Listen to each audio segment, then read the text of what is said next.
Fl-2025 BCRS Malta tejbet il-prestazzjoni tal-ġbir tagħha. Dan fl-istess waqt li ċifri li nġabru fit-tmiem l-2025 sabu l-sena li għaddiet il-kontenituri tax-xorb li tqedu fis-suq żdiedu. Imma TVM News Rachel Mikallef minn BCRS Malta qalet li dan juri li fl-2025 b'kollox intbagħtu qrib il-11,000 tunnellata ta' materjal għar-riċiklaġġ li dawn eventwalment sa jerġgħu jsiru fl-ixken tax-xorb.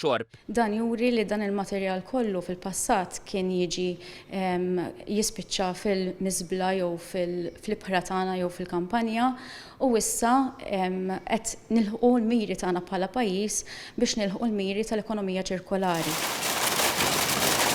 Il-ġbir tal-materjali ewlenin fl-2025 ukoll baqa' b'saħħtu.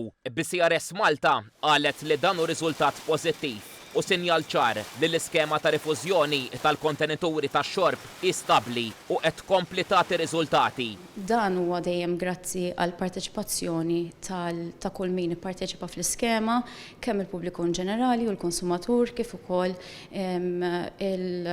il-komunità tal-business ukoll. Biex tagħmel ħajjet il-konsumatur eħfef, BCRS Malta ikompli tissaħħaħ in-networks tal-ġbir tagħha.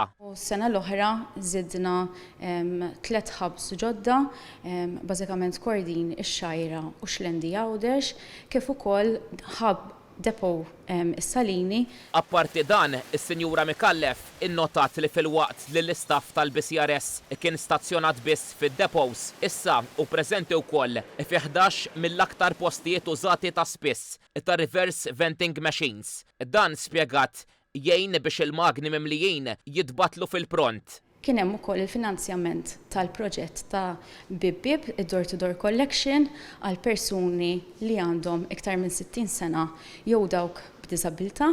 Din is-sena mbagħad dak il-proġett ġie estiż fuq il-lokalitajiet kollha.